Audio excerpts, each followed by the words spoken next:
Acizik də bu vəhşilərin qabağında. Acizik. Bizi bir-bir xəşləyirlər, məhv eləyirlər. İndi bilmirəm sabah Bəxtiyarın başında gələcək. Çarəsiz durumda qalmışıq biz. Canlı yayımı izləyən hər kəsi, bütün Azərbaycanda dəvət edirik şəhərin mərkəzinə. Gəlin bərabər bu kriminal rejimə, kriminal mahiyyətə bərabər etiraz eləyək də, bu işgəncələrə son deyək. Mən demirəm ki, gəlin seçkiyə falan, bizim bu hakimiyyətin hansısa qoluna bir iddiamız yoxdur. Bizimlə adam kimi davransınlar sadəcə olaraq. Bəxtiyara bugün zülm verirlər, siyasi məhbuslara zülm verirlər. Adamı 8 saatdan artıq kasta saxlayıblar. Məzələnirlər, bu adam su istəyibdir, suyu gəlib göstəriblər, qaytarıblar. Sanki bugün Bəxtiyar bir yahudidir, bu rejimsə faşistdir. Bunun başqa anlayışı yoxdur. Çəkinmədən deyirəm.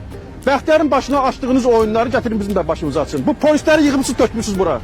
Qorxudurlar bizi bunların. Gətirin milyonlu sağdan soldan bizi dövsünlər, söysünlər. Qorxmuruq bunlardan. Çəkinmirik.